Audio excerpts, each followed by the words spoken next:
tous bien et que ce webinaire va vous aider à savoir comment améliorer en fait votre habitat et donc finalement votre vie. Voilà. Je ne suis pas sûre que ce soit vraiment nécessaire, mais si je devais vous donner quelques conseils par rapport à cette épidémie de coronavirus, je vous proposerais déjà dans un premier temps d'éviter d'écouter trop les médias.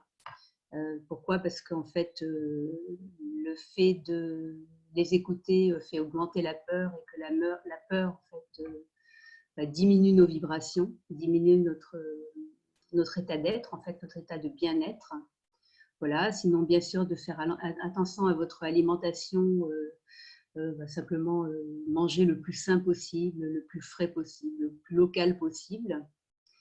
Quand la peur se présente malgré vous, parce qu'elle nous touche en fait tous un peu différemment finalement, hein, de par nos proches par exemple, essayez en fait de la regarder en face et puis de presque lui parler comme à une personne en lui disant ben non, écoute, j'ai bien compris que tu es là, mais en fait c'est pas ça que je veux vivre dans ma vie. Autre conseil, alors plus axé feng shui, ce serait de prendre soin de votre intérieur. Donc justement, on va en profiter pour ceux qui ont le temps en fait. J'imagine que vous êtes là aussi pour ça, donc pour vraiment faire attention à tout ce qui vous entoure finalement, parce que votre intérieur c'est ça aussi. Voilà. Et puis bien sûr, ne pas vous laisser impacter par l'énergie négative des autres. Et prendre soin de vous avant tout. C'est comme ça que vous pourrez prendre le mieux possible soin des autres. Alors, nous allons entrer dans le vif du sujet, en fait, hein, le feng shui traditionnel. Si vous avez des questions en cours de route, j'essaierai d'y répondre en fait, au fur et à mesure. Je pense que c'est le plus simple. Et si on les a oubliés, je le ferai un peu plus loin, en fait, dans le webinaire ou à la fin du webinaire. Alors, 2-3 mots sur moi, en fait. Donc, je suis énergéticienne pour la personne et son espace. Donc, c'est mon métier et j'accompagne les personnes vers leur plein potentiel, donc avec différents moyens, dont le feng shui. Voilà, j'exerce depuis maintenant un peu plus de 5 ans sur la région Auvergne. Et j'ai un cabinet sur Billon, mais je travaille aussi beaucoup à distance. Même par rapport au feng shui, en fait, maintenant on a des outils qui nous permettent de travailler à distance. Donc pour en revenir au feng shui, c'est vraiment beaucoup plus que de la décoration. C'est plus en fait qu'un art de vivre. C'est une discipline qui est une discipline ancestrale, donc qui est chinoise, et qui permet de canaliser l'énergie de l'environnement vers son espace de vie. Donc son objectif, en fait, c'est de faire circuler le qi, donc on va en parler tout à l'heure, hein, l'énergie universelle en soi, pour monter en vibration. Donc monter en vibration, en fait, ça veut dire se rapprocher de qui l'on est véritablement, qui l'on est profondément. Donc faire monter son énergie, s'accomplir et évoluer au travers de son lieu. Donc en fait, l'idée, c'est d'aller vers ce qui est beau, bon, bien et juste pour soi, tout en respectant les autres, bien sûr. Alors, à quoi ça sert, le feng shui? Ça sert en fait à avoir une meilleure santé, à avoir de meilleures relations, à s'épanouir et aussi, et surtout, je dirais presque, à avoir une meilleure connaissance de soi. Donc, en fait, avec le feng shui, on peut vraiment améliorer différents plans, en fait, je dirais tous les plans de sa vie. Alors, qu'est-ce que ça veut dire? Ça veut dire, en fait, feng, le vent, et shui, l'eau. Donc, ça décrit, l'eau et le vent, en fait, décrivent respectivement la circulation du qi à travers les routes, donc on considère aussi comme de l'eau, les rivières et les montagnes. Donc, le feng shui permet ensuite de faire circuler cette énergie à l'intérieur même de son espace de vie, donc que ce soit d'ailleurs en habitat ou en entreprise. Alors, je vais en fait vous donner une vision aujourd'hui qui est un petit peu différente de celle qu'on voit d'habitude. Et en fait, c'est une vision que je qualifierais, moi, de multidimensionnelle ou encore de quantique. Voilà, c'est la vision que j'en ai après finalement plus de 5 ans, on va dire une dizaine d'années de pratique, dont 5 ans de pratique assidue et professionnelle. J'ai vraiment une vision ouais, un petit peu différente de ce qui est proposé en fait généralement dans les livres en feng shui. Donc voici ma vision, qui n'est pas seulement la mienne, d'ailleurs, mais pour le feng shui peut-être. Donc la vie telle que nous l'observons dans notre quotidien est un formidable terrain d'observation de ce qui peut nous faire évoluer. Ça c'est vraiment important, savoir qu'en fait la vie nous fait évoluer tout le temps. Donc, il y a un lien réel entre mon intérieur, donc avec un grand I, qui je suis véritablement, et ce que je vois à l'extérieur. Donc, l'habitat qui devient en fait un reflet de mon intérieur. Le Feng Shui va permettre de faire ce lien, donc en fait un lien avec le subconscient, et d'accéder à notre être véritable pour créer une vie qui nous ressemble. Donc en fait, ce qu'il faut comprendre, c'est que notre lieu de vie pointe différents aspects de notre vie que l'on peut transformer pour le meilleur. Et je dirais même en fait que l'on peut toujours transformer pour le meilleur. Alors le Feng Shui, c'est un savoir qui marie et qui souligne à la fois l'architecture, l'agencement et l'environnement naturel aux occupants du lieu. Donc, il témoigne de notions universelles et finalement ne cesse d'évoluer avec l'homme. Donc, pour vous parler du Feng Shui, je vais vous parler en fait du Feng Shui traditionnel, donc son histoire, les fondamentaux, différents systèmes ou écoles. Je vais vous parler aussi de l'observation extérieure, l'observation intérieure, et je vous expliquerai pourquoi le Feng Shui au quotidien est un formidable outil de mieux-être. Voilà. Mais avant tout ça, en fait, je vais revenir sur la notion de multidimensionnalité. La notion de multidimensionnalité, en fait, bon, bah déjà, on est des êtres multidimensionnels, puisque nous sommes, bah, par exemple, différents rôles dans nos vies. On peut être le parent de quelqu'un, l'enfant de quelqu'un d'autre, le conjoint de quelqu'un, l'ami, etc., le collègue, etc. Donc déjà, rien que ça, en fait, ça fait de nous des êtres multidimensionnels. On est aussi multidimensionnels parce que, par exemple, on fonctionne avec nos deux cerveaux, le cerveau gauche et le cerveau droit. On est multidimensionnel parce qu'on a différents corps énergétiques, qu'on va appeler corps mental, causal, énergétique, éthérique, émotionnel, etc. Donc déjà, on est multidimensionnel, ça je veux dire, il n'y a plus besoin de le prouver. Ensuite, l'autre notion de la multidimensionnalité, en fait, c'est qu'on vit, alors là c'est une hypothèse en fait à laquelle on peut adhérer ou pas, pourquoi pas en tout cas, au lieu de vivre comme on le pense en linéaire, on vit en fait tout notre être finalement en même temps. C'est-à-dire qu'on ne parle plus en multidimensionnalité d'il y a 500 ans et dans 20 ans, mais en fait on vit en même temps toutes ces périodes. Donc on vit en même temps déjà notre futur potentiel que l'on est en train de créer sans arrêt. En fait, chaque seconde, on crée notre futur potentiel. Et en même temps, on a toujours accès à tout ce qui s'est passé avant, donc dans notre vie d'adulte, de jeune adulte, d'adolescent, d'enfant.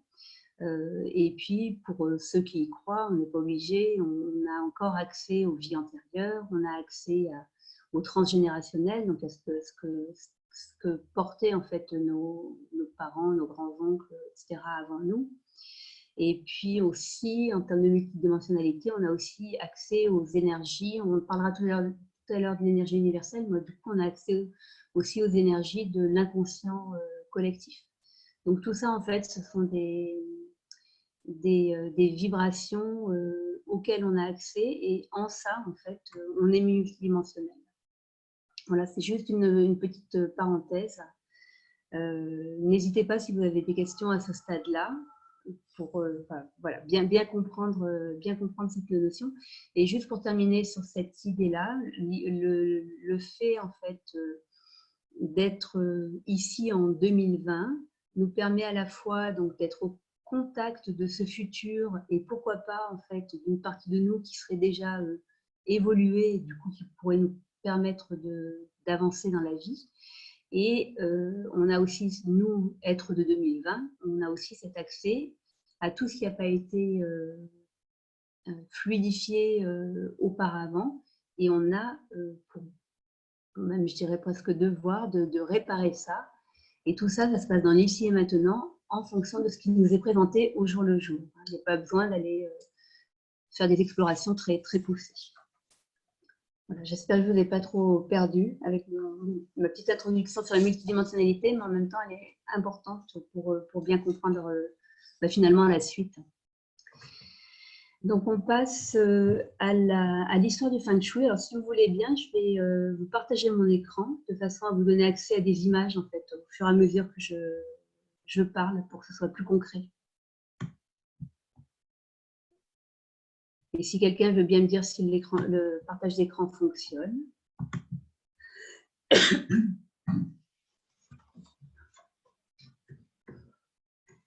Alors, en fait, je ne vous verrai pas. Je ne verrai pas si quelqu'un me signale que ça fonctionne ou pas, mais je suppose que ça doit fonctionner. Hein. Je l'ai testé tout à l'heure.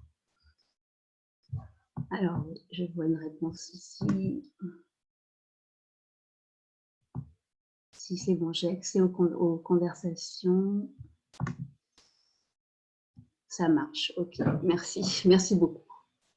C'est pas évident en fait à manager toute seule. Alors, donc on passe à l'histoire en fait du Feng Shui. Donc on trouve des traces de l'histoire du Feng Shui qui datent de plus de 5000 ans. Donc ça date pas d'hier.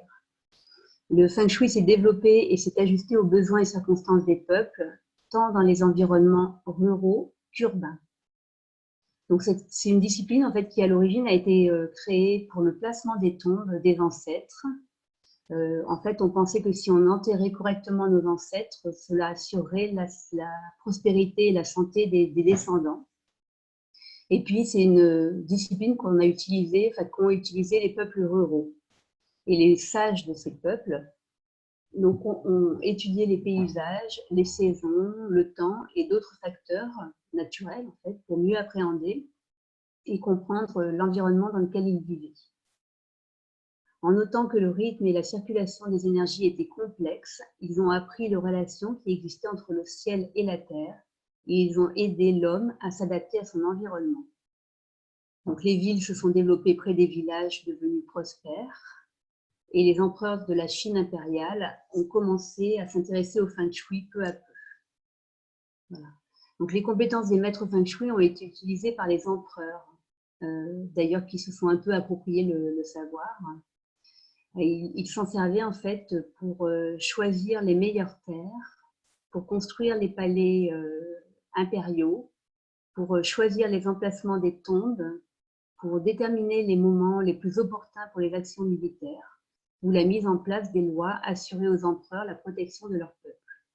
Mais aussi, le Feng Shui leur permettait d'exercer sur ce même peuple une forme de pouvoir. Voilà.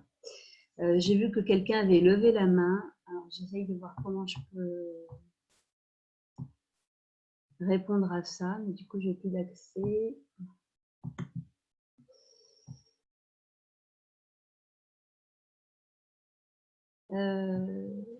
Ah oui, alors effectivement, j'ai pas changé l'image.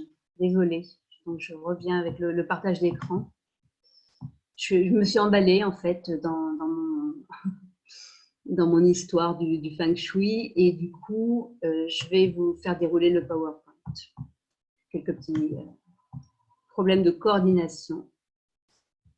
Alors, est-ce qu'il veut bien se dérouler?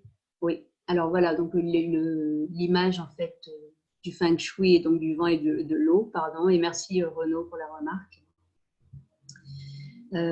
Et puis on n'en est pas encore là. En fait, il n'y a pas beaucoup d'illustrations pour le moment, mais je vais tâcher de me coordonner davantage. Donc pour en revenir à l'histoire, donc les maîtres Feng Shui ont affiné et transmis leurs perceptions et leurs observations, et c'est ce qui nous permet aujourd'hui de bénéficier de milliers d'années d'expérience. Donc on l'a dit, plus de 5000 ans d'expérience.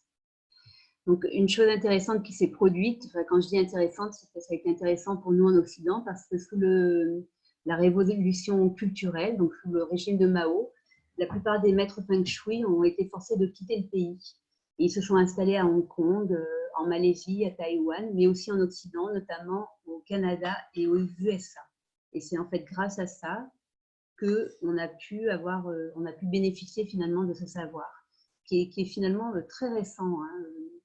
En France, je ne sais pas si ça date peut-être des années 60-70, hein, le temps que ça arrive en France. Aujourd'hui, donc par contre, ce qui est dommage, c'est que le Feng Shui souffre d'une image un peu galvaudée qui est diffusée par différentes techniques New Age et qui laisse croire qu'on peut gagner facilement de l'argent avec le Feng Shui. Donc, c'est pas, en tout cas, ce n'est pas sa seule utilité. Voilà, mais toute personne qui est formée au Feng Shui traditionnel sait que le Feng Shui découle d'abord d'une observation de la nature et des cycles de la nature, et qu'il permet de développer et d'éveiller sa conscience, d'appartenir à ce qu'on appelle le Tao, le tout et le rien. Et donc, c'est vraiment, le Feng Shui dépasse vraiment de beaucoup la notion de matérialisme pour se tourner vers la notion de vie, en fait, tout simplement. Donc, ce n'est pas de la décoration, c'est universel, on peut le faire vraiment partout dans le monde.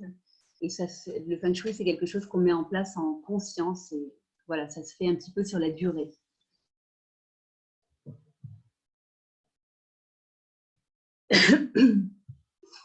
Alors, on va maintenant parler des fondamentaux du Feng Shui. Et donc, en fait, vraiment, le Feng Shui fait partie des fondamentaux de la métaphysique chinoise, exactement au même titre que la médecine traditionnelle chinoise, au même titre que le Qigong. Ce sont en fait les mêmes bases. Donc, c'est vraiment la pensée fondamentale chinoise qui est retranscrite pour les habitats. Donc, je vais vous parler d'une notion que j'aime beaucoup et qu'on trouve justement dans le Feng Shui, ce sont les trois chances. Donc, en fait, ça propose une approche qui est intéressante de la place de l'homme dans l'univers entre ciel et terre. Donc, le Feng Shui intègre l'homme entre les forces du ciel et de la terre. Alors, qu'est-ce que c'est que la chance du ciel? La chance du ciel, elle utilise les influences temporelles au travers notamment du calendrier chinois solaire et lunaire. Elle est par exemple la partie prédéterminée du destin d'une personne, donc décrite dans le Bazi d'une personne. Donc le Bazi, c'est l'astrologie chinoise. Elle est essentiellement prescriptive et permet d'agir sur son destin et d'améliorer celui-ci. La chance du ciel détermine également les influences évoluant dans nos espaces au fil du temps. Ensuite, la chance de l'homme, qui est également appelée effort humain, c'est la chance que la personne concrétise par son travail et ses efforts. Cette chance, elle dépend justement de la qualité du chi que l'homme peut améliorer par sa connaissance de lui-même, par son libre arbitre, par son hygiène de vie et par sa capacité à prendre les bonnes décisions. Et enfin, la chance de la terre, que l'on peut aussi qualifier de puissance de la terre, est représentée par la géobiologie et par le Feng Shui. Et donc le Feng Shui notamment, qui fait circuler et qui conduit l'énergie positive du lieu. Voilà, donc les trois chances en fait fonctionnent ensemble.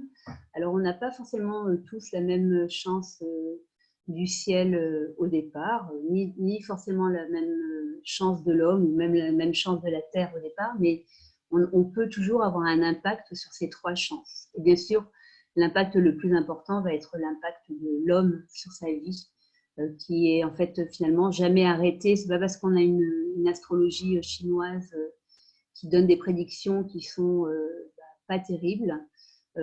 En fait, ces prédictions, elles sont juste là pour nous dire vous pouvez changer les choses et vous pouvez améliorer les choses. Alors, je vais juste voir un petit peu la conversation qui bouge.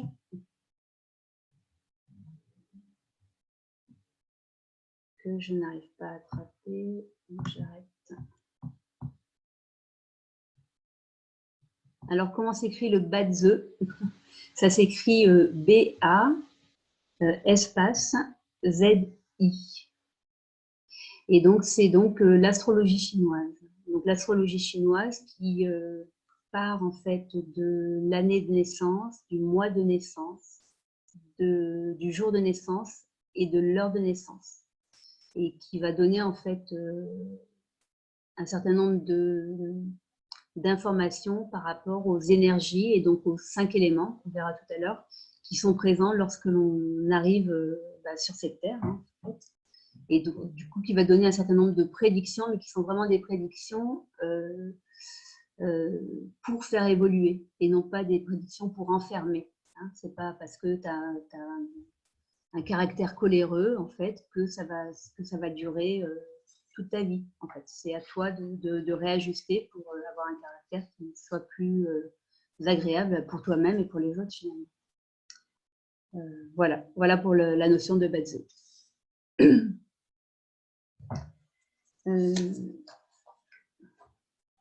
Alors, je vous repartage l'écran.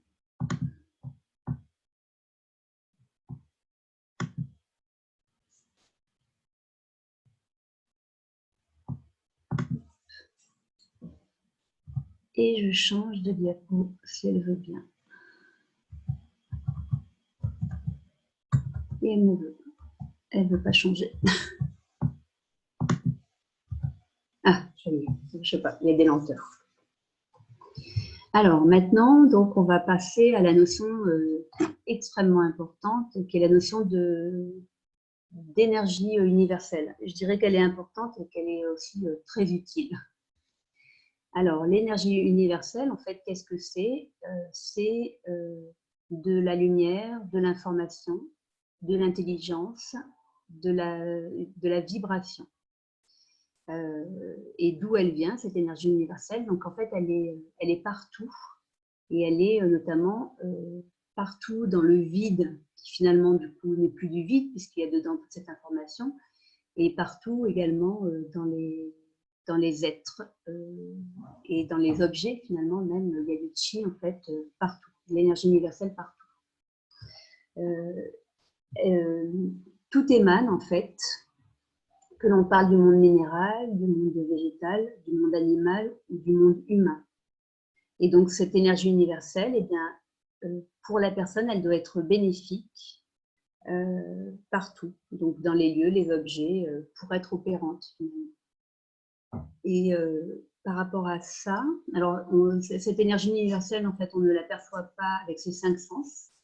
On la voit se manifester dans les événements, finalement. Mais je voulais rajouter quelque chose. Ça me reviendra tout à l'heure. C'est quelque chose que je n'avais pas écrit. Ok. Je suis quand même un petit peu impressionnée, toujours. Voilà. Donc, ensuite, alors tout ça, en fait, ce dont je vous parle à partir de l'énergie universelle, finalement, on est toujours dans les fondamentaux du Feng Shui et c'est important de les aborder, même si on ne va pas rentrer dans le détail aujourd'hui. Donc, d'où tout ça part? Ça part de la notion de Tao. Donc, ce dessin, en fait, représente le Tao, que certains appellent aussi le Dao. Et donc, ce Tao, il représente le tout et le rien. Il représente l'énergie, mais il représente aussi la matière. Il représente aussi la voie, le chemin, et il régule l'alternance du yin et du yang. En fait, le Tao, il représente aussi la voie du milieu, mais la voie du milieu, finalement, c'est une voie, c'est pas une même voie à suivre pour tout un chacun, mais c'est vraiment, en fait, la voie du milieu pour chacun, pour revenir à qui il est véritablement. Voilà, dans le Feng Shui, on a, comme dans le Tao, finalement, affaire à une discipline qu'on peut appeler holistique, c'est-à-dire qu'on a affaire à un tout. On va s'occuper aussi bien de la maison que de l'environnement de la maison, que des occupants de la maison, et on va aussi s'occuper en fait de l'espace-temps, avec les influences temporelles. Pardon. Voilà, donc en Feng Shui, en fait, on va cerner les priorités, c'est-à-dire qu'on va axer les choses sur ce que l'on veut améliorer dans sa vie, mais on n'oublie jamais qu'on a affaire à une observation qui est totale.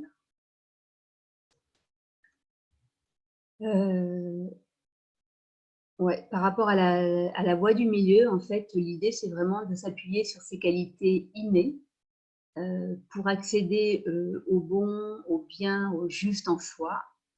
Et tout ça permet également de gommer finalement tout ce qui est de moins bonne qualité, on va dire, tout ce qui est plus négatif chez nous. Et tout ça aussi, bien sûr, dans le respect de tous ceux qui nous entourent.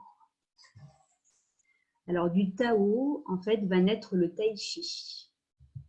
Voilà, qui est sûrement un symbole que vous connaissez tous. Et le Tai Chi, en fait, il va parler de mouvement de l'univers yin-yang, avec en fait cette idée que il y a en fait, vous voyez, dans la partie blanche représente le yang. Donc on voit ici le yang naissant, et avec l'idée qu'il y a toujours un peu de yin dans le yang, et inversement, toujours un peu de yang dans le yin. C'est-à-dire, en fait, ça veut dire qu'il n'existe que l'un par rapport à l'autre. Donc c'est un mouvement en fait qui est perpétuel, donc qui est exempt de dualité, parce que il y a vraiment cette notion de, par exemple, si on prend un qualificatif, si je me considère comme quelqu'un de gentil, je ne peux pas en fait me dissocier finalement de la capacité à être méchante, ou au moins la connaissance de la méchanceté. Donc vraiment, yin-yang n'existe que l'un par rapport à l'autre.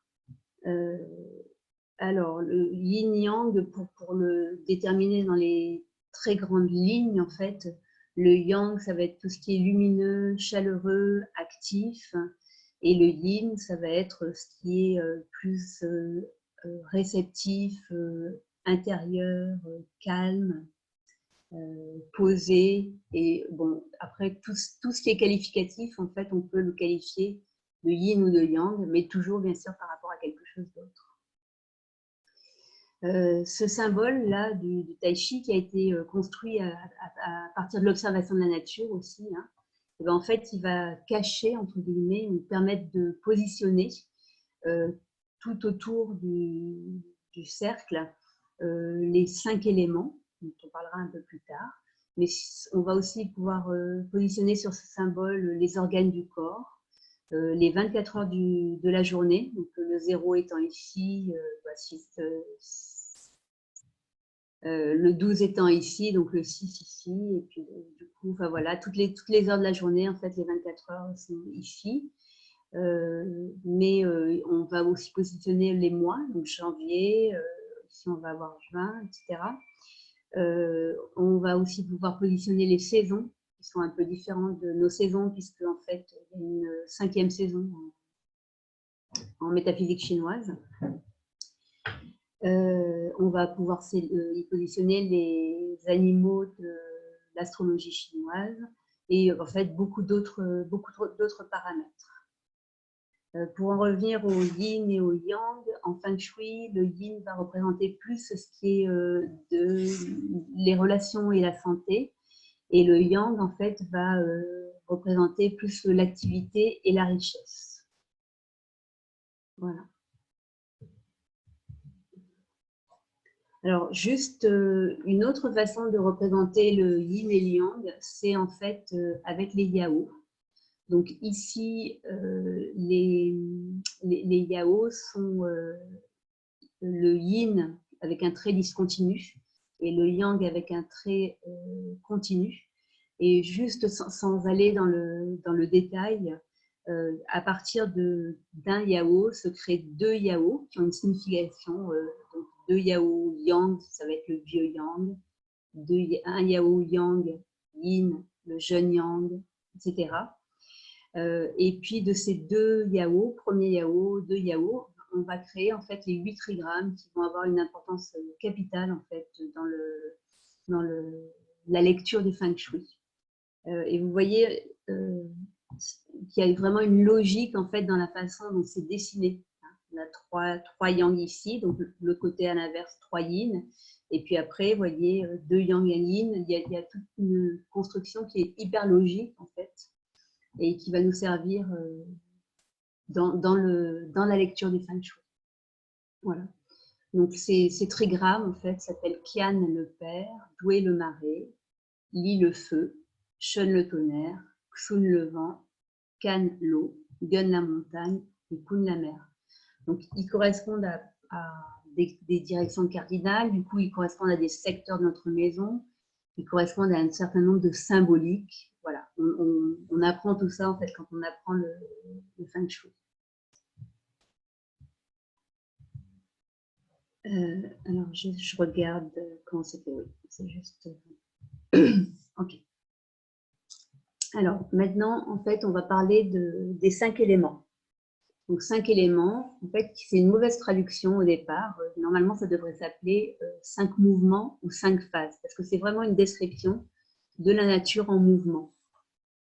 C'est une description, en fait, des énergies ou des vibrations de la nature en fonction de la position de la Terre par rapport au Soleil.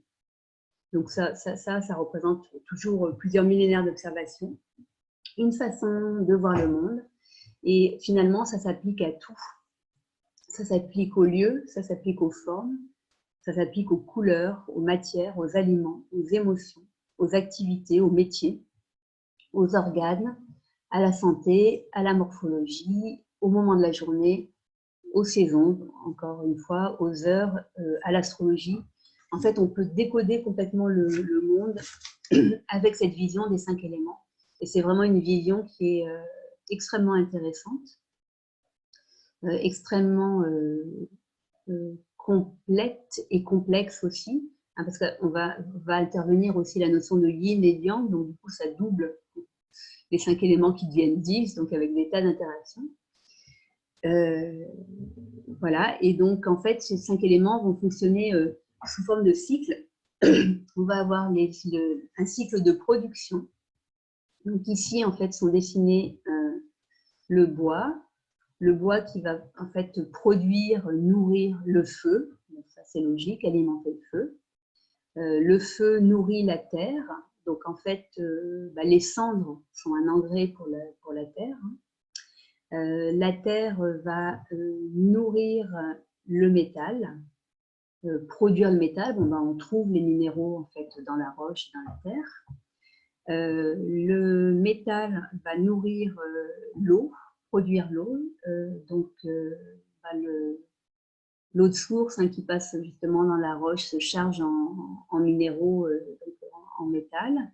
Et puis l'eau va nourrir le bois, donc en fait, arroser les plantes, ça les fait pousser. Donc ça, c'est le premier cycle, qui est le cycle essentiel de vie des 5 éléments. On va avoir le cycle d'affaiblissement, qui est en fait le cycle inverse, c'est-à-dire que le feu va affaiblir le bois en le brûlant.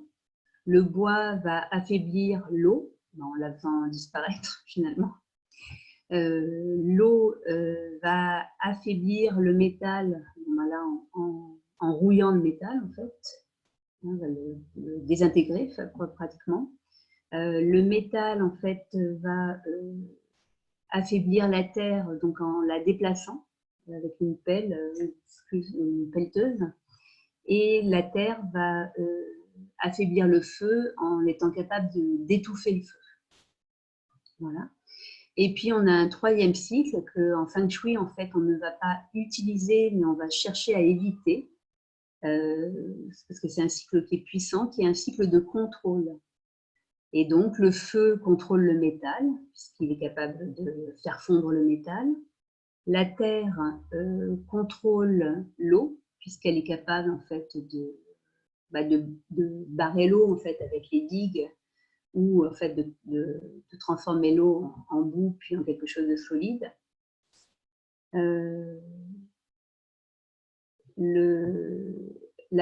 La terre, je viens de le dire, pardon. Le métal va contrôler le bois, la scie coupe l'arbre, tout simplement. L'eau va contrôler le feu en l'éteignant. Je crois que j'ai fait le tour. Donc voilà pour les cycles. Donc, en fait, les 5 éléments vont, dans l'habitation, finalement, permettre de rééquilibrer les énergies. Parce qu'il y a des énergies qui sont présentes de par, donc, par exemple, le secteur de la maison. Hein, on ne va pas avoir la même énergie dans le nord de la maison que dans le sud, etc. Et il y a aussi d'autres énergies qui sont présentes de par le moment où on a fait construire la maison, le moment où celle-ci a été construite. Et donc, on va faire une analyse de tout ça, puis on va voir quels sont les éléments à rééquilibrer. Alors, hop, je retourne sur la conversation si j'y arrive. Prendre une toute petite pause si vous avez des questions. Alors, je redonne le contrôle. Alors, attends, il y a beaucoup de questions, en fait. Du coup, je vais les prendre tout de suite. Voilà. Alors, la chance de la Terre, en fait, ça va être simplement les énergies qui circulent sous Terre et juste au-dessus de la Terre. Et donc, du coup, la géobiologie et le Feng Shui sont deux disciplines qui permettent d'étudier cette chance-là. Mais après, même si on n'étudie pas ni la géobiologie ni le Feng Shui, on va être, comment on va dire, influencé par ce que nous propose la Terre. Voilà, en termes d'énergie, justement. Il y a des énergies qui sont plus ou moins bénéfiques ou néfastes en fonction de, par exemple, si notre maison est construite sur une source d'eau, il est probable qu'on risque de connaître la fatigue assez fréquemment. Ou alors, si... qu'est-ce qu'on pourrait donner d'autre comme exemple pour la Terre Bon, j'en ai pas qui me viennent tout de suite, mais il y en a plein, en fait. plein de phénomènes, mais comme ce n'est pas l'objet d'aujourd'hui, on ne va pas aller dans le détail. Mais en fait, la qualité de la Terre a vraiment une influence sur notre habitat. S'il y a un exemple qui est facile à comprendre, c'est tout ce qui est cave et vide obstrué. Une cave qui serait très étanche, avec un air qui est un peu putride, voilà, qui ne voit jamais la lumière du jour, du coup, et puis qui n'est jamais aéré, et ben en fait, on pourrait avoir une émanation néfaste sur les personnes. Donc voilà pour la question de ce qu'est la chance de la Terre. Du coup, j'étais un petit peu plus loin. Et pour redonner le cycle du contrôle, ben, je le fais tout de suite. Donc, je reviens au partage d'écran.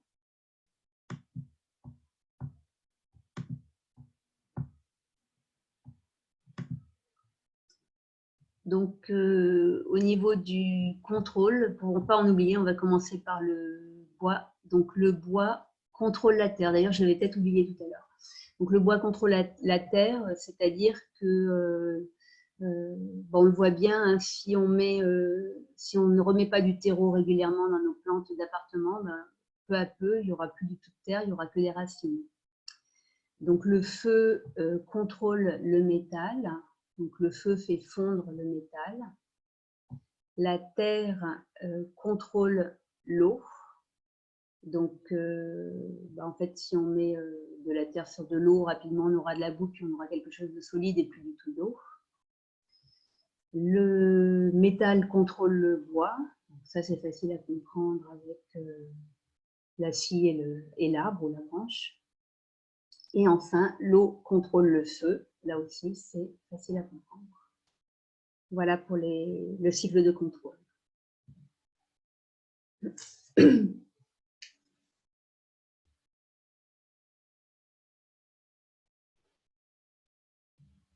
Voilà, donc là, en fait, on a vu les fondamentaux du Feng Shui, donc qui vont nous servir à observer le lieu, hein, parce qu'on saura placer les trigrammes dans la maison, que du coup, les trigrammes vont nous donner de l'information sur les 5 éléments, entre autres choses. Tout ça va nous permettre en fait de décrire l'énergie qui est dans les lieux, mais bien sûr, c'est des choses qu'on peut développer au cours de formations ou d'ateliers. Et à partir des fondamentaux en fait qu'on a vus, enfin qu'on a effleurés, hein, parce qu'on pourrait faire une thèse sur chacun des dessins qu'on a vus finalement, eh bien, en fait, se sont construits tous les systèmes et ce qu'on appelle toutes les écoles du Feng Shui. Et ça donne en fait des référentiels qui sont utilisés pour étudier un lieu et pour en améliorer les énergies. Donc ça donne ceci. J'ai des caprices de passage de diapo. C'est la première fois que ça me fait ça. Un petit peu de patience. J'arrête. Je vais le faire manuellement. Peut-être que ce sera mieux. Voilà. Ah, bah, du coup, j'ai oublié une partie sur les 5 éléments. Donc, je voulais vous parler aussi qui est essentiel. Donc, je reviens au partage d'écran.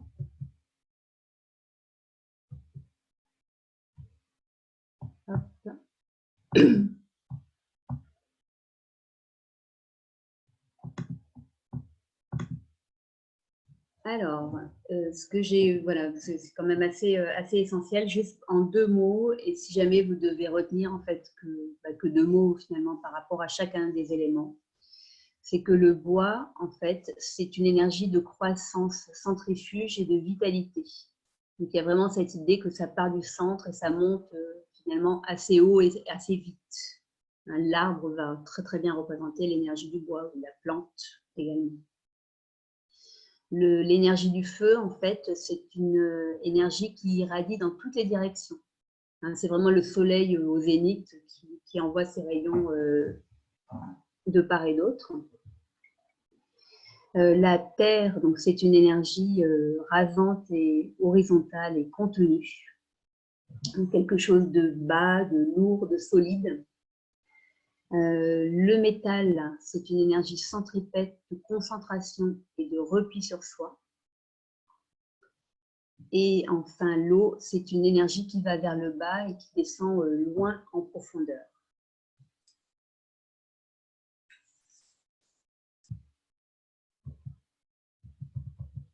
Donc ça, c'est un peu pénible parce que je suis obligée d'arrêter le partage à chaque changement de diapo.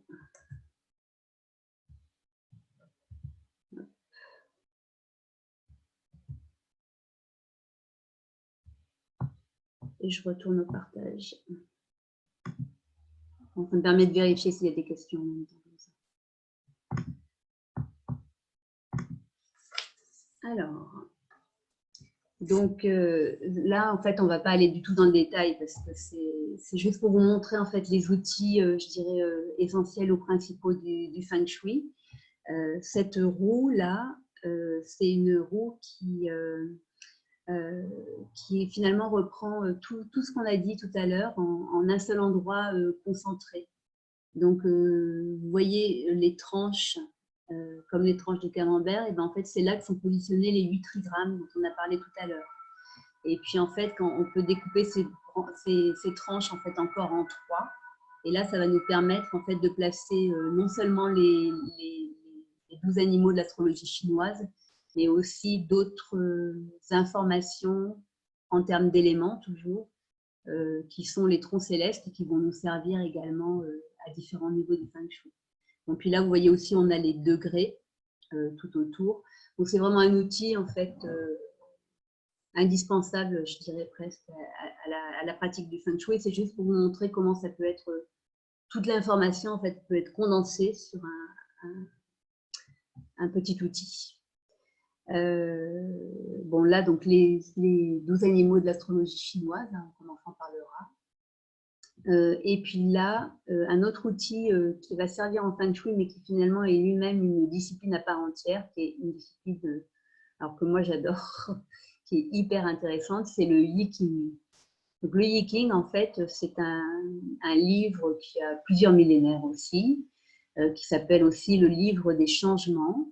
Et en fait, à partir des 8 trigrammes que je vous ai montré tout à l'heure, en fait, on peut construire, en les superposant, on peut construire en fait 64 hexagrammes. Vous voyez là, par exemple, le trigramme Kian plus le trigramme Kian, ça va donner l'hexagramme numéro 1. Et en fait, ce livre, bon, certaines personnes vont s'en servir comme d'un oracle. Moi, je ne m'en sers pas du tout, en tout cas comme quelque chose de divinatoire, mais c'est vraiment, en fait, si on pose une question au Yiking, on va avoir une réponse qui est complètement actualisée, et pourtant avec des textes qui datent de milliers d'années. Donc, en fait, le Yiking, c'est l'histoire du monde, finalement, et c'est l'histoire du monde en mouvement. C'est une partie très intéressante. Et pourquoi j'en parle par rapport au Feng Shui? Parce qu'on l'utilise beaucoup pour savoir en fait ce que disent nos maisons de nous. Quels sont nos rapports avec cette maison? Qu'est-ce qu'on est venu apprendre dans cette maison? Comment ça va se passer pour nous dans cette maison par rapport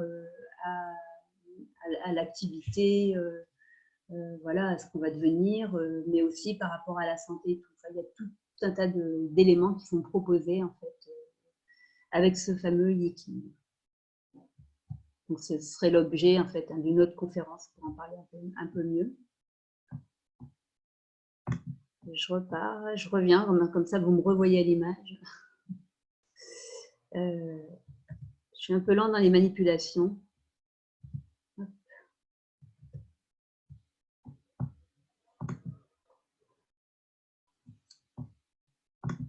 Alors, qu'est-ce qu'on va en fait observer finalement en Feng Shui? On va observer l'extérieur, qui a une importance capitale. La première école de Feng Shui que j'ai faite, il disait en fait que l'environnement de l'endroit où on habitait, donc tout ce qui environne le bâtiment finalement, comptait pour 70% du Feng Shui. On va observer l'intérieur, qui est également très important. Et puis aujourd'hui en ville, souvent, on ne peut impacter que sur l'intérieur, mais on peut avoir une action sur l'extérieur aussi quand même. Bien sûr, on ne va pas changer la place des immeubles, des routes, etc. L'eau, j'en parlerai un peu plus tard, est également extrêmement importante en Feng Shui. Et en fait, on va, avec tous ces éléments, avec l'orientation de la maison, etc., on va construire quelque chose qui s'appelle une carte énergétique. Et cette carte, en fait, elle va nous raconter l'histoire du lieu. Et si elle est juste, notre analyse et la carte, et bien vraiment, on va avoir plein d'informations concernant la personne ou la famille qui habite là. Et si les informations qu'on a ne sont pas en correspondance avec ce que vit la famille, ben c'est qu'on sera trompé. Ce sera à nous de refaire la carte énergétique du lieu. Voilà, donc on va avoir besoin de l'orientation de la façade de la maison. Donc déjà, trouver la façade, c'est déjà un premier challenge. On va avoir, parce que c'est pas toujours évident, on va avoir en fait besoin de la date de construction du lieu, la date de naissance des occupants, et puis on va regarder également quelle est l'énergie qui arrive au niveau des portes d'entrée. On va s'intéresser au centre de la maison, on va s'intéresser à toutes les ouvertures finalement qui vont nous indiquer quelle énergie rentre ou au contraire ne rentre pas.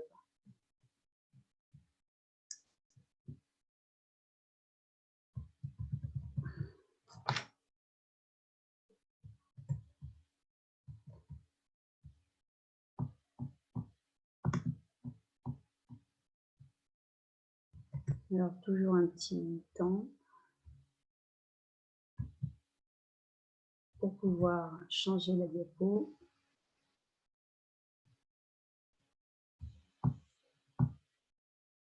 Ça m'apprend la manipulation.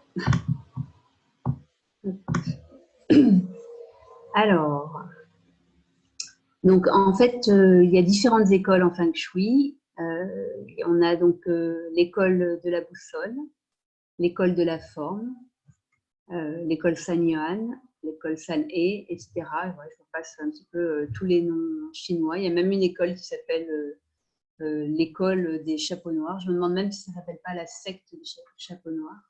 Donc en fait, c'est pas évident en fait de se repérer dans tout ça.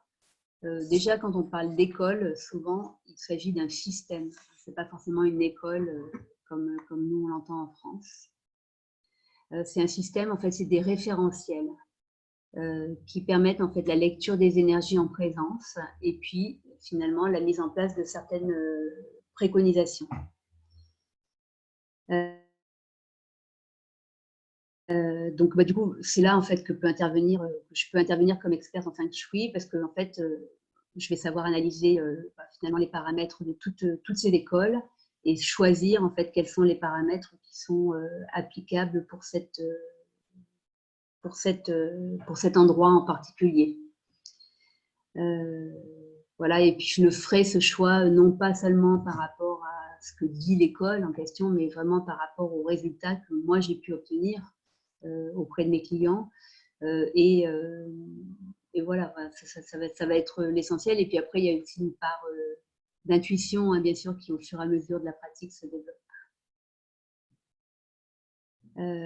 Voilà, donc pour en revenir à ce que je disais tout à l'heure, avec la vie qui évolue telle qu'on la connaît en 2020 pardon, avec nous-mêmes qui évoluons dans cette période, et il est aussi possible d'observer le Feng Shui donc avec une vision qui est plus quantique et plus multidimensionnelle. Voilà, et en fait, c'est vraiment cette partie-là qui inclut la multidimensionnalité que je veux transmettre en fait au travers des ateliers que je propose. Alors sinon, au niveau du Feng Shui, on peut dire aussi qu'il existe différents niveaux. Donc il y a différentes écoles, mais il y a aussi différents niveaux. Et le premier niveau, finalement, c'est le niveau qu'on pourrait qualifier d'intuitif. Il va correspondre à tout ce que vous allez vous-même essayer de mettre en place pour vous sentir bien chez vous. Et souvent, il y a beaucoup de justesse en fait, dans ce que les personnes mettent en place par elles-mêmes.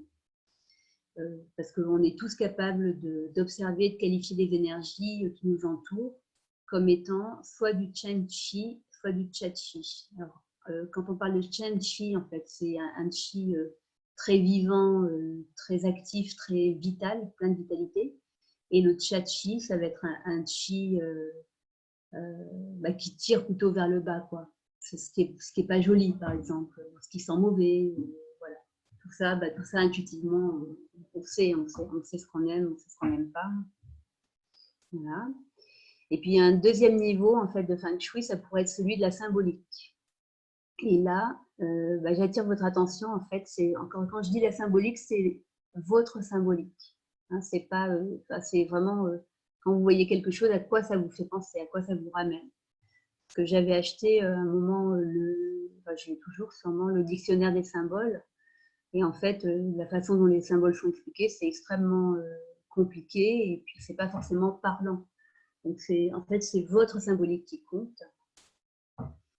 Et donc, à ce titre-là, soyez c'est peut-être un premier conseil, soyez très vigilant en fait par rapport à ce dont vous vous entourez au quotidien. N'hésitez pas à faire le tour de la maison et puis à vous demander si vous avez toujours envie de voir cette photo ou cet objet, etc. Parce que si vous n'en avez plus envie, du coup, il vous délivre un message qui est un message finalement pas positif. Et donc, il ne faut pas hésiter à se séparer des objets finalement quand on n'en veut plus, quand ils n'ont plus en fait, ils émettent plus sur nous finalement une vibration positive. Donc voilà. Alors, comme on était sur le sujet des écoles, je vais vous donner mon expérience par rapport aux écoles que j'ai faites. Donc, j'ai d'abord été enseignée par l'école d'un maître malaisien. Ça s'appelait la Yap Shanghai Academy. Je suppose que ça existe toujours. Et puis, j'ai ensuite fait une école avec l'enseignement d'un maître canadien qui s'appelle donc l'école le Feng Shui Research Center. Et puis après, j'ai fait d'autres modules en fait au fil du temps avec d'autres maîtres qui appartenaient à d'autres écoles justement, donc sur des sujets très précis comme la sélection des dates, l'eau ou encore les secrets de maîtres chinois. Donc en fait, le Feng Shui, c'est un enseignement finalement permanent hein, qui, pour ma part, nécessite d'être confronté ou associé à différentes autres pratiques et disciplines. moi, je ne suis pas du tout enfermée dans une école Feng Shui en particulier.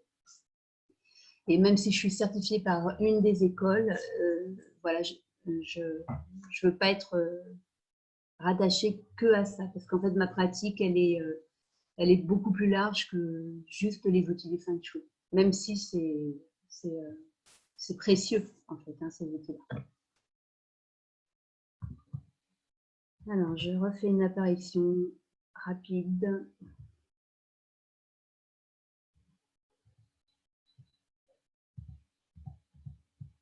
Pour changer de diapo.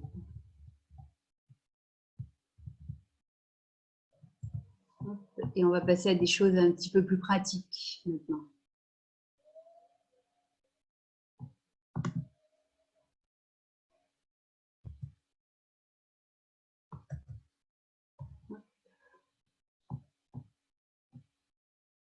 Alors, j'ai l'impression que la diapo est bien là, du coup.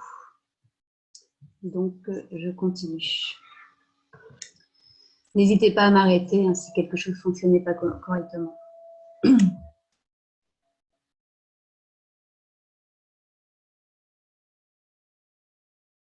Alors, ici, en fait, on va avoir un petit aperçu d'une observation extérieure.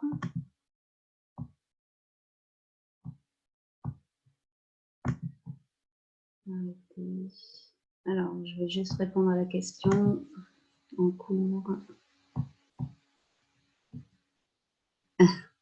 Alors, c'est pour Renaud, donc l'orthographe, en fait, Sheng-Chi, donc S-H-E-N-G, plus loin de Chi, Q-I, comme vous l'avez écrit, et Cha-Chi, donc c'est S-H-A, plus loin de Chi.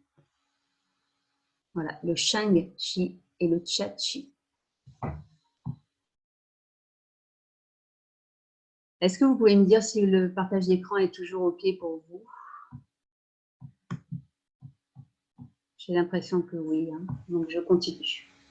Donc ici, donc, on a un petit aperçu en fait d'une observation extérieure avec une des écoles qui s'appelle le San-E et qui va permettre d'observer l'environnement extérieur.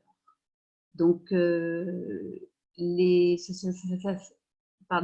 ça s'appelle les 4 animaux célestes qui vont permettre de donner de l'information sur finalement les protections dont dispose l'endroit où vous habitez.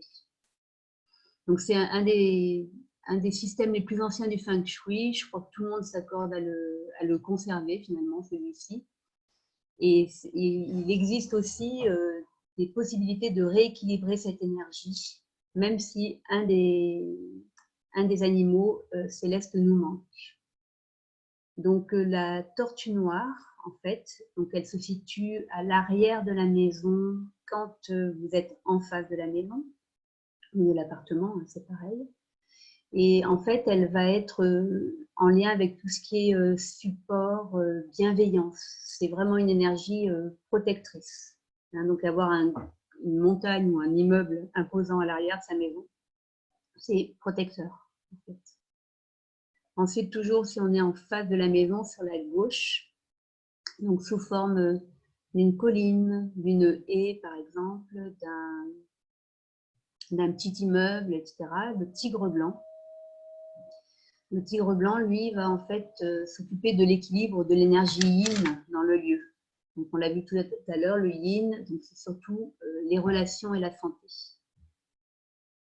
Sur la droite, le dragon vert, lui, va en fait s'occuper des énergies yang, donc prospérité, activité. Toujours pareil, hein, sous la forme d'une protection en fait sur la droite de la maison. Et enfin, le devant de la maison, si il est bien dégagé, on va appeler ça le phénix rouge. Et lui, en fait, va faire la coordination, la synergie entre le yin et le yang, et surtout va avoir un rôle sur les projets d'avenir. Voilà. Donc, ça, c'est quelque chose que vous pouvez regarder dans vos lieux habituels. par rapport à la façade de la maison. Dans l'atelier, je vous apprendrai en fait à solliciter ces animaux célestes, et notamment s'ils sont absents. Alors sachez par exemple que si vous n'avez pas de phénix rouge, par exemple si vous habitez une maison de bourg et qu'il n'y a aucune visibilité, aucune ouverture devant votre maison, ça ne veut pas dire que vous n'aurez plus jamais de projet et que votre avenir est foutu. Hein. Ça veut simplement dire qu'il vous faudra veiller à vous-même mettre en place de temps en temps des projets parce que ceux-ci ne vont pas se présenter spontanément. Hein, ça ne va pas être automatique.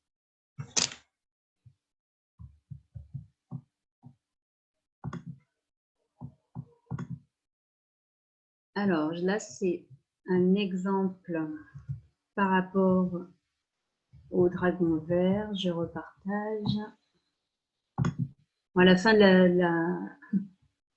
la conférence, je saurai très bien partager, je pense. Alors ça, c'est un exemple, en fait, justement, qui est un exemple vécu hein, chez une de mes clientes. C'est en fait une dame chez qui j'ai fait une étude de Feng Shui et c'était dans un immeuble, mais bon, je ne me suis occupée que de son appartement. Et le dragon vert était absent dans cet espace. C'est-à-dire que sur le côté droit de la maison, en fait, l'immeuble était situé pratiquement sur un rond-point. Et donc, sur le côté droit de la maison, en fait, c'était une des routes qui arrivait au rond-point. Donc, vraiment pas du tout de dragon vert, avec beaucoup de passages et tout. Voilà, il n'y avait pas cette protection-là. Et en fait, en discutant avec elle, j'ai appris que l'immeuble, donc qui est un immeuble avec, je crois, 4 étages et puis en fait 2 appartements par étage, et puis le rez-de-chaussée, tous les appartements étaient occupés par des femmes seules, pour une raison ou pour une autre, hein, divorcées, veuves, célibataires, etc. Donc c'était assez impressionnant parce que vraiment là, le dragon vert manquait complètement et du coup, la présence yang, donc la présence masculine, n'était pas là dans cet immeuble-là. Donc là, c'est pareil, hein, quand on le sait, après, il y a des façons de, on va dire, récupérer cette énergie manquante. Voilà. Alors, je sais pas pour... Ah oui, si, j'allais dire, je ne sais pas pourquoi j'ai mis ce deuxième exemple, mais en fait, la photo du restaurant à côté, de la table dressée, là, c'était pour vous dire que j'avais eu un même exemple, en fait, pas du même ordre, mais c'était en fait un restaurant à l'entrée de Clermont-Ferrand qui était situé à un endroit où en fait, tout aurait dû le faire fonctionner. Il y avait déjà eu 2 propriétaires précédents, c'était un bel endroit, bel espace. Voilà, bon, les deux premiers propriétaires n'avaient pas réussi à tenir l'affaire et puis le 3e propriétaire m'avait appelé. Et en fait, de la même façon, en fait, en lieu et place du dragon vert, il y avait une voie express, enfin, c'est pas une voie express, mais c'est une double voie assez rapide. Et donc, on a pu en fait solliciter l'énergie du dragon vert. Et le restaurant est toujours ouvert. Il y a toujours les mêmes propriétaires qui d'ailleurs vont bientôt vendre parce que c'était il y a plusieurs années maintenant.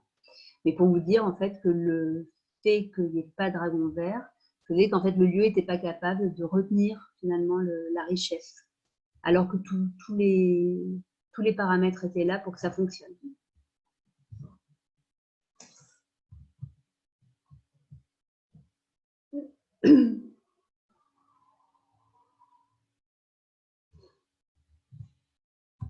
Ah, ça a bien voulu marcher. Alors, le Mingwa. Alors, on va passer assez vite sur cette notion-là, mais qui est quand même une notion très importante dans le Feng Shui, parce qu'en fait, le Mingwa, c'est votre chiffre Feng Shui, ou le chiffre Feng Shui des habitants de la maison. Et donc, en fait, il permet de prendre des décisions lorsqu'on fait une étude Feng Shui. Donc, je vous expliquerai, en fait, tout à l'heure comment l'utiliser, comment il est utilisé dans le Feng Shui. Voilà, donc là, en fait, c'est l'exemple du Ningua 1. On imagine ici, en fait, que c'est la représentation d'une habitation, donc qui a été découpée en 9 secteurs plus le centre. Et donc, le fait de connaître le Ningua va nous permettre de savoir quelles sont les positions, en fait, mais aussi les directions qui sont les plus adaptées pour la personne. Donc, en admettant que cette personne soit en train de, je ne sais pas moi, de faire construire une maison, et ben, avec son Ningua, elle saura dans quelle pièce faire sa chambre, et puis elle saura aussi dans quel endroit placer les pièces d'eau. En fait, on place les pièces d'eau ou de feu, hein, cuisine, salle de bain, toilette, là où les secteurs sont moins favorables en fait à la personne. Voilà, c'est à ça que ça sert en fait. On va savoir avec le Ningua où capter les bonnes énergies dans la maison. Ah, ça veut bien remarcher. Donc, il y a en fait 8 Ningua différents qui donc tous ont une qualité énergétique de par son élément en fait, et tous en fait ont des directions privilégiées. Voilà, donc ça c'est le tout premier niveau de Feng Shui que l'on peut appliquer très vite en fait, dans sa vie, dès un simple atelier. Le Mingwa, sinon, c'est aussi, ça décrit un certain nombre de choses, de traits de notre personnalité. On va en fait, en général, développer les qualités de ce Mingwa au fur et à mesure en fait, qu'on avance dans notre vie. Donc, par exemple, un enfant qui va être Mingwa 1, qui a resté sur cet exemple, va avoir les qualités de l'élément eau. Ça ne se verra pas forcément dans son enfance, mais plus il va en fait grandir et plus ce sera visible. Finalement. Après, il y en a d'autres qui considèrent ça comme un ange gardien. Bon, voilà. Donc le Badze, en fait, non, je sais plus ce qu'il y a derrière. Ouais, en fait, à quoi ça sert en fait c'est pas le Badze que je voulais dire, pardon, c'est le Badzai. En fait, le Mingwa va nous servir à établir le Badzai. Donc pour Renault, B-A, plus loin Z-A-I, tréma. Le Badzai, en fait, ça va nous servir à savoir comment, dans quelle pièce investir, quelle partie de la pièce investir, comment positionner son lit, son bureau, un fauteuil. Quand on construit une maison, voilà, comment la disposer au mieux pour chacun des habitants de la maison. Et voilà, on va s'en servir comme ça.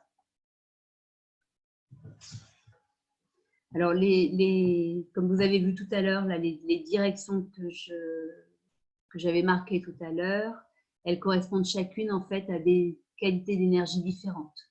Donc, par exemple, on s'en servira, un enfant qui serait hyperactif, par exemple, on va éviter de le faire dormir dans sa position ou dans sa direction Shen-Chi, parce qu'il aura plutôt besoin de stabilité, de sérénité. Quelqu'un qui est en convalescence, on essaiera de l'orienter vers sa direction Tianyi. Voilà. Dans les grandes lignes. Ah oui, ça va aussi nous servir, et ça j'ai eu des retours plusieurs fois, pour les personnes pour se positionner à table.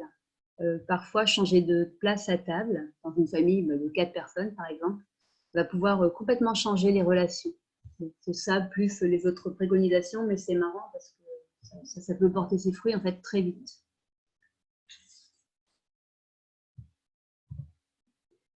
Autre exemple en fait d'utilisation de cette partie-là du Feng Shui, c'est peut-être parfois on va changer de chambre 2 enfants. ou alors changer la chambre des parents avec la chambre d'un enfant, simplement parce que les énergies sont plus favorables en fait dans telle ou telle pièce pour telle ou telle personne de la maison. Donc ça, tout ça, c'est des exemples vécus en fait assez fréquemment.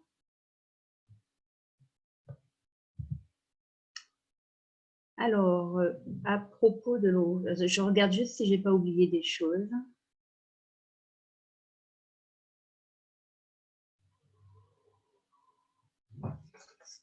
Ça, on en parlera peut-être tout à l'heure.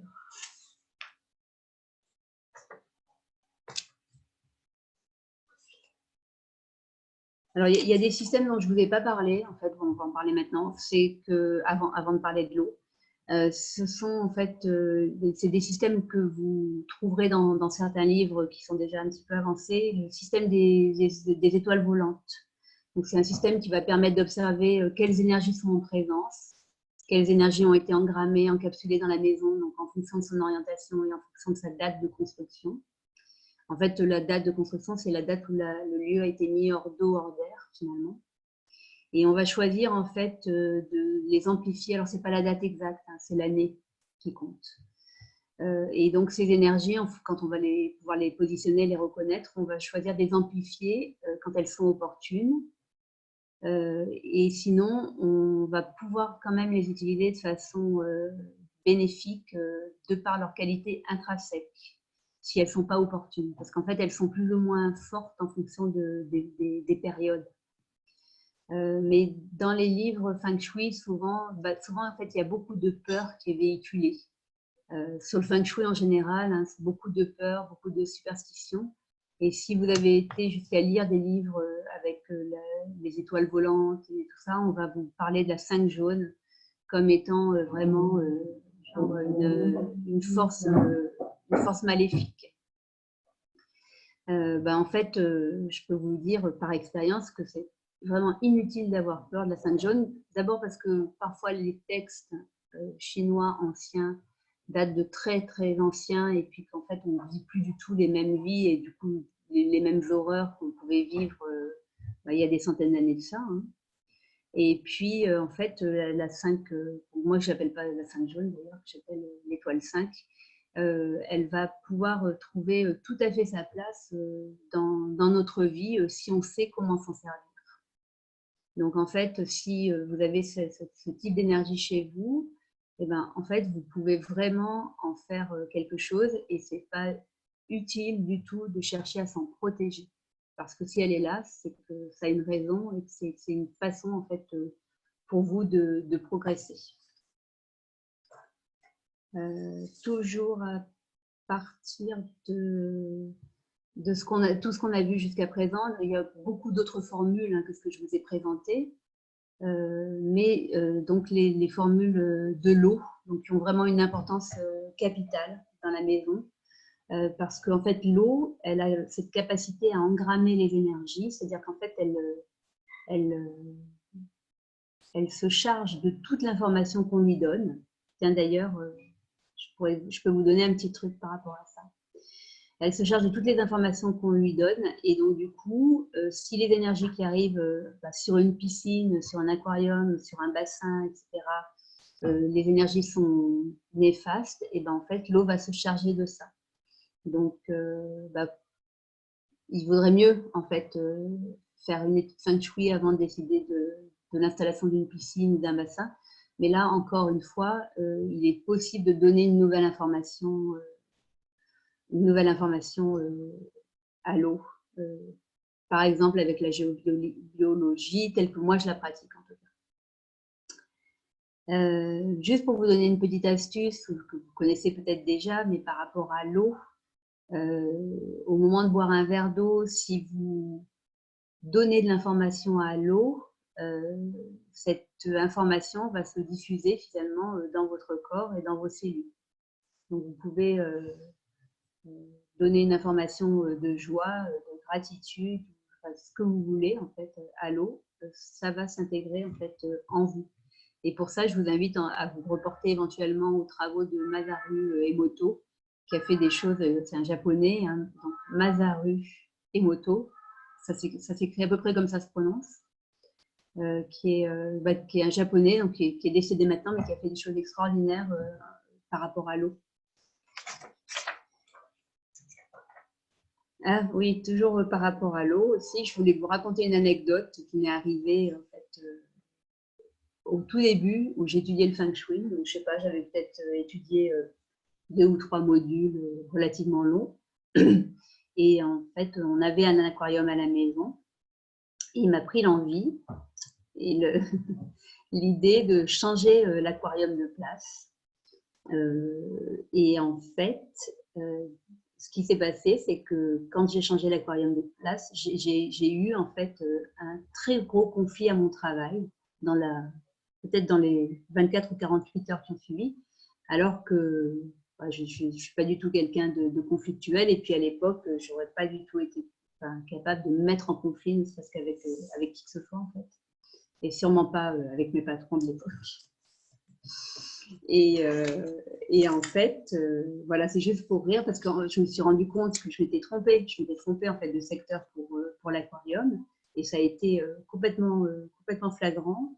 Et en même temps, finalement, c'est un conflit qui a débouché sur quelque chose qui était intéressant à vivre, qui m'a fait comprendre un tas de choses. Mais pour vous dire que l'eau peut avoir un impact comme ça assez violent.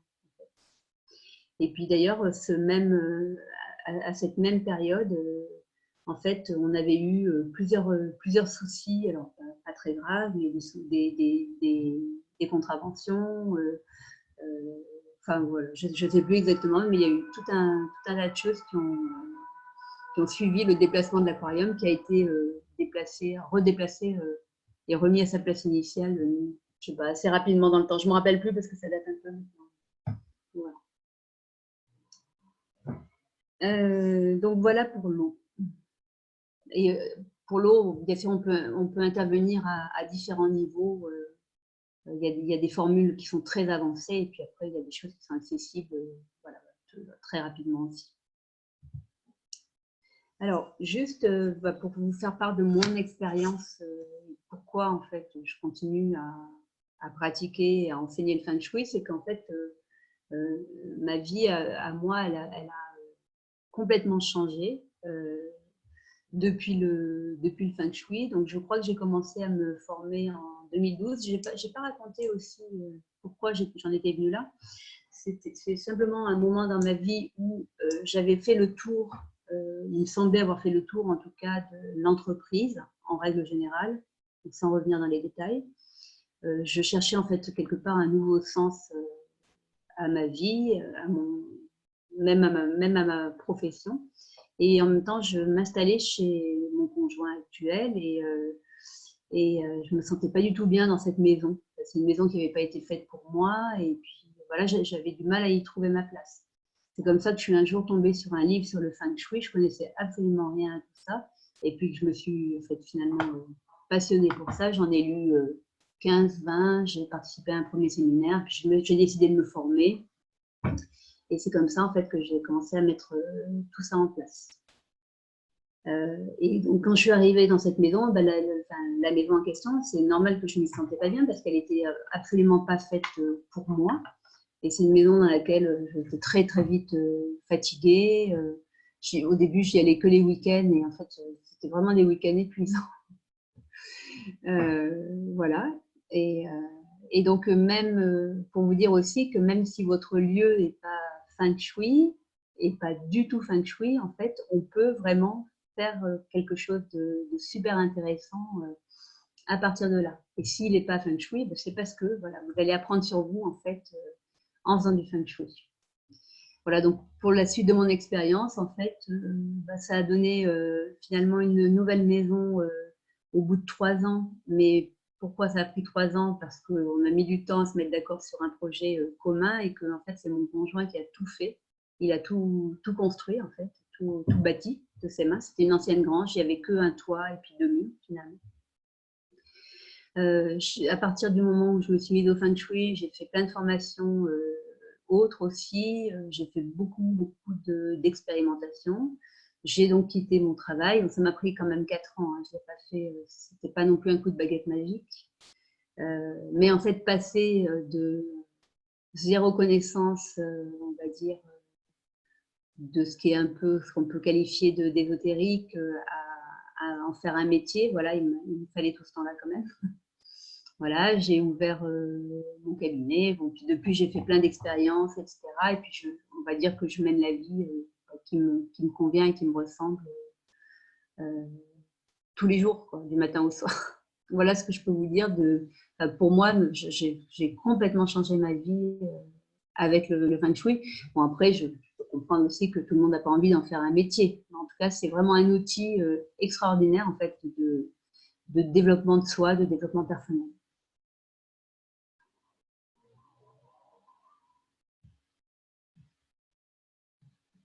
Je précise aussi que je ne me suis pas intéressée qu'au Feng Shui. Enfin, je l'ai déjà dit tout à l'heure, je crois, mais je pense que c'est important aussi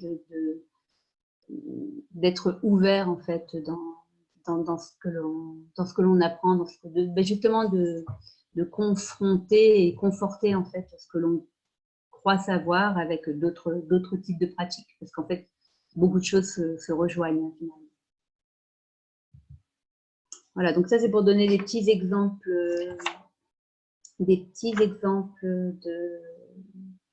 de Feng Shui. Alors, ce n'est pas les photos d'origine, parce que je n'ai pas l'habitude de prendre des photos du lieu. Mais j'ai fait chez une dame, toujours, une dame d'un certain âge, en fait, une étude Feng Shui. Et elle habitait un endroit et un petit balcon de la cuisine, en fait, donnait sur une cour qui était pas très agréable, limite insalubre. Et donc, on a fait le Feng Shui chez elle. Elle a mis en place un certain nombre de préconisations. Mais ce qui a été le plus marquant, le plus frappant dans les résultats qu'elle a obtenus, elle en a obtenu pas mal, parce que c'était une dame qui était dépressive, il y a pas mal de choses qui ont changé pour elle. Mais ce qui a été anecdotique, en fait, marquant, moi, j'ai trouvé extraordinaire, c'est que très peu de temps après, quelques semaines après les premières mises en place de préconisation, une nouvelle voisine s'est installée sur le même palier qu'elle, au rez-de-chaussée d'ailleurs, et a complètement aménagé la cour en question de l'immeuble. Voilà. Et on a fait un lieu en fait, avec des fauteuils, tables, elle a mis des lauriers, des différentes plantes et tout ça. Et c'est devenu un espace finalement complètement différent et auquel avait accès donc,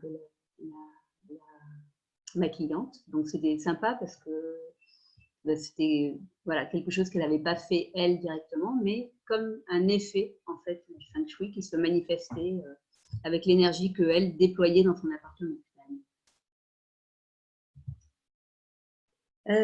Alors juste, je vérifie que je n'ai pas oublié de vous dire des choses.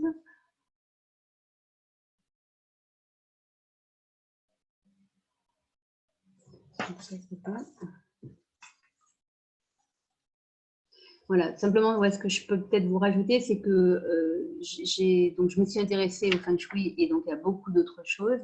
Et justement, j'ai intégré d'autres outils au Feng Shui finalement pour en faire quelque chose de plus efficace, parce que dans l'enseignement Feng Shui tel qu'il est proposé, en tout cas tel qu'il m'a été proposé, donc dans les 2 écoles que j'ai faites, le développement de soi est très peu abordé. Et finalement, tout passe par là quand même. C'est quand même la façon dont nous-mêmes accédons à notre être véritable et à notre conscience qui va pouvoir nous faire changer les choses. Et même si on les matérialise, avec le Feng Shui par exemple, par des choses à l'extérieur. Et donc, en fait, mon envie, c'est vraiment d'être accessible à tous et de démystifier, en fait, la façon dont les choses vous sont présentées ou nous sont présentées. Hein, c'est vraiment d'en faire un outil du quotidien et de vous donner ou de vous proposer, en tout cas, une nouvelle vision voilà, dans la vie de tous les jours. Parce que aborder le Feng Shui selon le monde duel et binaire bien mal qu'on connaît, hein, noir ou blanc, donc aborder le Feng Shui en fait comme on aborde en fait notre vie physique, notre vie dans la matière, pour moi ça n'a vraiment aucun sens. Et c'est souvent ce qui est proposé dans les livres Feng Shui, qui sont les livres populaires. Bon, même si c'est toujours une approche, ça a de l'intérêt quand même. Hein. Mais souvent, en fait, on est sur des il ne faut pas faire ça, surtout pas ça. Ouh là là, si vous avez vos toilettes à tel endroit, c'est terrible, etc. Et en fait, pour moi, le Feng Shui, c'est pas du tout ça, mais en fait, tout a un sens. Notre appartement, donc, est le reflet de notre inconscient, le reflet de notre intérieur, il nous donne de l'information et on peut faire quelque chose de tout, finalement, de tout type de situation. Donc, on va bientôt conclure. En fait, donc pour moi, qu'est-ce que c'est que le Feng Shui? C'est un outil donc, vibratoire. Ça, c'est important. C'est un outil énergétique qui va vraiment être proposé de donner de l'information. C'est un outil du quotidien. C'est un outil de reconnexion à soi et donc à son être profond. C'est un outil d'observation, un excellent outil d'observation. Donc, toujours pareil, de l'extérieur et de l'intérieur. Un outil d'action, un outil de réalisation. C'est un outil aussi très, très puissant de développement de l'intuition. Et c'est un outil, surtout, qui est un outil d'ouverture. Voilà, donc en fait, j'ai mis en place 3 ateliers, qui sont 3 ateliers Feng Shui. Mais avant de vous en parler, du coup, je vais aller voir s'il y a des questions. Je vous invite à poser vos questions s'il y en a. Je vais peut-être parler un peu vite. Alors, je reprends au début. Les contrôles, ça c'est répondu.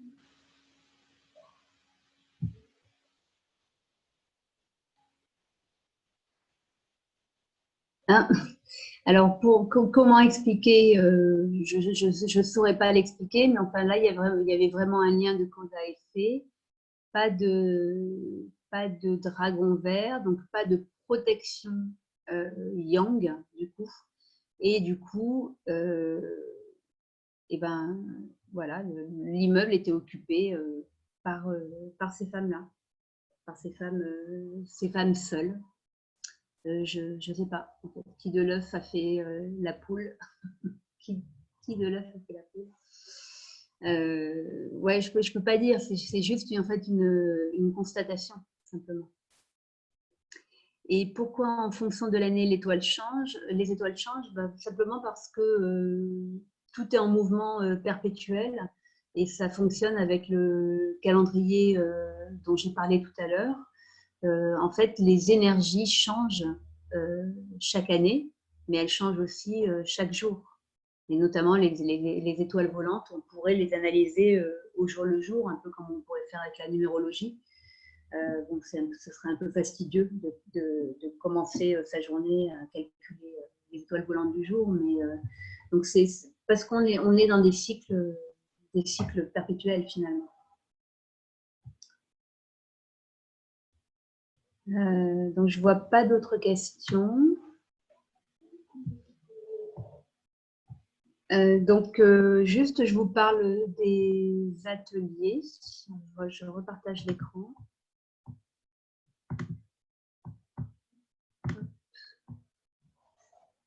Ah, il y a une question qui arrive. Donc, j'y retourne.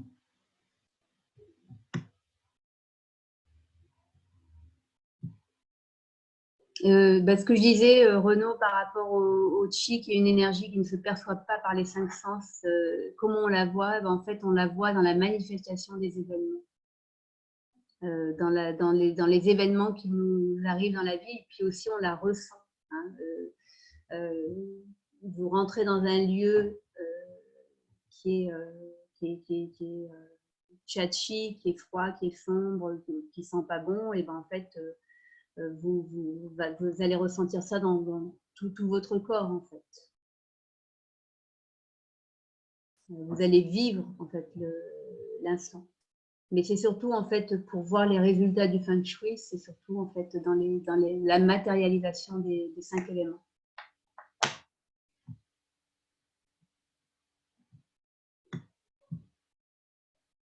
Alors, pour qui, en fait, sont faits ces 3 ateliers? Donc, si vous avez envie de changer vraiment quelque chose dans votre vie, si vous avez envie de prendre le temps de l'observer, de comprendre les messages de la vie, de faire évoluer un projet, de comprendre mieux le monde énergétique et d'aller à la rencontre de vous-même et pour plein d'autres raisons que vous trouverez aussi, je pense. Ça y est, j'ai un blocage. Ça, c'est curieux. Alors, je repars.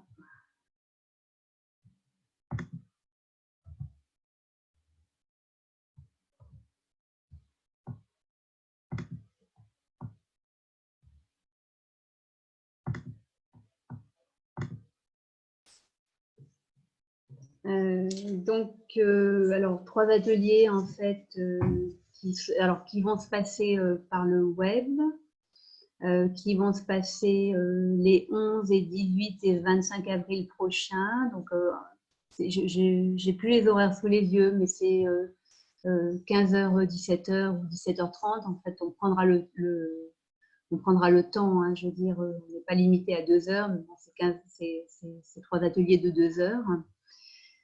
Qui seront bien sûr disponibles en replay, qui seront accompagnés d'un livret de belle qualité, en fait, très détaillé, d'une trentaine ou une quarantaine de pages à chaque atelier. Et puis qui seront en fait émaillés d'exercices pratiques et puis bien sûr de réponses à vos questions et qui vous demanderont un petit peu de travail entre les ateliers, mais si vous n'avez pas le temps en fait entre les 7 jours, entre le 11 et le 18 ou le 18 et le 25, c'est vraiment quelque chose que vous pourrez faire dans le futur. En fait, le Feng Shui, ce n'est pas quelque chose qu'on fait à fond la caisse, hein. C'est vraiment quelque chose qu'on prend le temps de faire, d'intégrer, d'expérimenter. Voilà. Donc, le premier atelier, en fait, va être axé essentiellement sur l'environnement extérieur.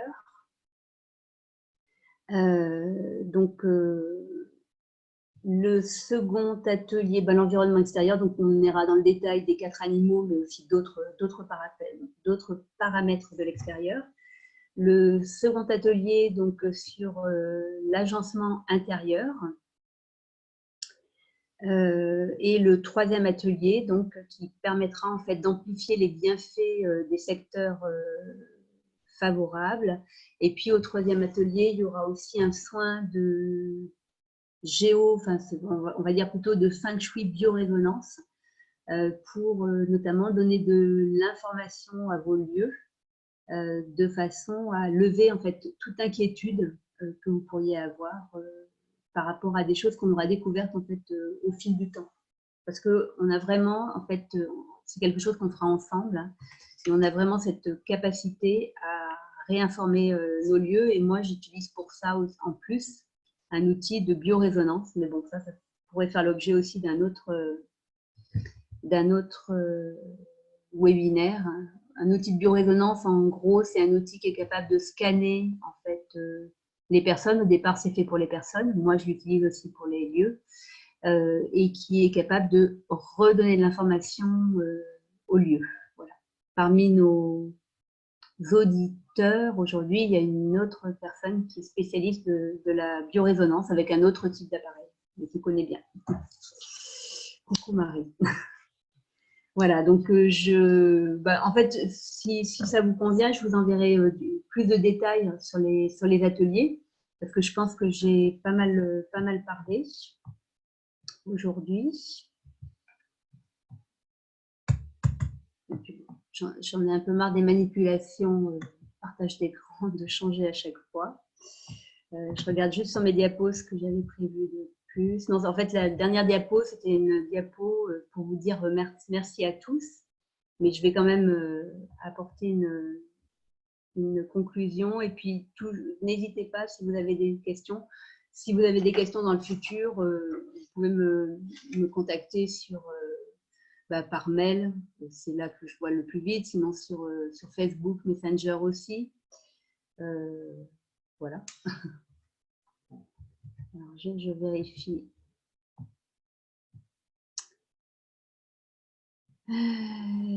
Alors, pour Renaud, après le webinaire, je ne vais pas être disponible tout de suite, mais ouais, vous pouvez continuer à poser vos questions maintenant, et puis sinon, effectivement, on pourra se contacter peut-être demain. Enfin, j'ai plusieurs rendez-vous demain, donc je pense qu'on peut trouver un moment. Mais continuez à poser vos questions si vous voulez, juste le temps que je donne le mot de la fin. Donc Nathalie, c'était les dates, pourquoi les étoiles changent. Je n'avais pas vu que c'était Nathalie qui avait posé la question. Voilà. Donc pour conclure, je dirais en fait que le concept fondamental du Feng Shui, donc, qui est une science taoïste, repose sur la notion d'un univers qui est constitué d'une seule et unique masse d'énergie, le Qi, liant toute forme de vie. Donc ça, c'est un point crucial, en fait, je dirais. Voilà, donc le Feng Shui s'applique partout dans le monde, qu'il repose en fait sur des fondements universels et qui peut s'adapter à toutes les cultures. Hein. Il n'y a pas de... Ça vient pas à l'encontre de quelques cultures que ce soit, quelques religions, etc. C'est vraiment en fait un plus. Et voilà, et je terminerai en disant que notre pouvoir d'information sur notre environnement, il est réel. Et voilà, et c'est ça que j'ai envie de transmettre au travers des études que je peux faire pour les personnes ou au travers des formations que je propose. Pour moi, c'est une conviction personnelle en fait, mais comme tout ce qu'on croit devient vrai, c'est bien aussi. Il existe toujours une solution, ou plutôt des solutions pour faire évoluer les choses et faire évoluer sa vie. Voilà, toujours, quelles que soient les circonstances, et même si on est dans des circonstances parfois qui sont difficiles à gérer, hein, difficiles à vivre. Alors, pour Renaud, je réponds. Donc, les trigrammes, les 8 trigrammes sont subdivisés en 3 YAO, Y-A-O. Dans le cercle où il y a les cercles concentriques parmi les outils d'analyse que vous avez donnés au début du webinaire. Ah, non, alors pardon. Alors, non, c'est pas le même niveau. Donc, en fait, les 3 YAO, c'est les 3 barres qui composent en fait le trigramme. Et dans le cercle en fait que j'ai proposé là dans la roue, en fait, on appelle ça une montagne. Donc il y a 3 fois 8, ou plutôt 8 fois 3, ou 3 subdivisions qui sont en fait au total 24 montagnes. Donc ça s'appelle une montagne. Et dedans se trouve soit un animal de l'astrologie chinoise qu'on appelle branche céleste, soit un tronc céleste qui sert aussi à l'astrologie chinoise et qui est en fait une qualité d'énergie. Les Mingwa, en fait, sont au nombre de 8 au total. 8 au total, et il n'y a pas de Gua 5, c'est vrai, parce qu'en fait, le 5 est le centre pour le Feng Shui. Et donc, dans les calculs que l'on fait du Mingwa, quand on tombe sur un Mingwa 5, il devient un Mingwa 8 pour les femmes et un Mingwa 2 pour les hommes. Donc, ça, c'est du détail. Mais effectivement, c'est volontaire. Il n'y a pas... C'est exactement comme le carré que je vous ai montré, le découpage en 9 secteurs. Donc, il y a le centre et 8 Mingwa autour, finalement. Voilà. Donc, si vous n'avez pas plus de questions que ça, alors je regarde là. On a un petit peu dépassé le timing, mais je vous remercie d'être resté jusqu'à la fin. Et n'hésitez pas si vous avez des questions par la suite. Et je me permettrai de vous envoyer un petit mail. Vous aurez le lien du replay si jamais vous voulez revoir certains passages. Et puis, je vous poserai quelques questions en fait pour savoir ce que vous avez pensé de ce webinaire. Et je vous donnerai aussi toutes les informations pour les ateliers. Et donc, mon mail, je vais l'écrire en fait dans le chat pour tout le monde. Donc, c'est contact@oliviaderecourt.com.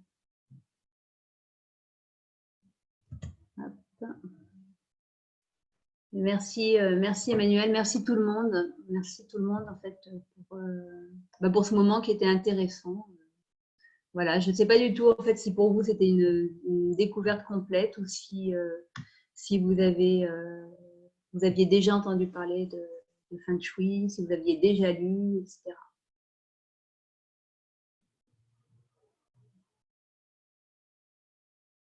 Ouais, donc du coup je coupe et merci encore. Au revoir.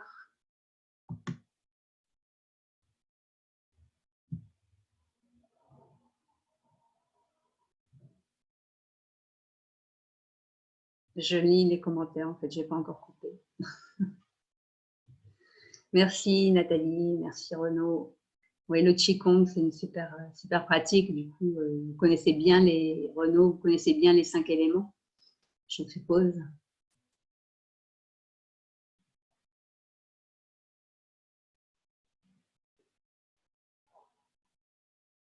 Ok, en tout cas, on reste en contact. Et voilà. Allez, cette fois-ci, je coupe. Bonne soirée tout le monde.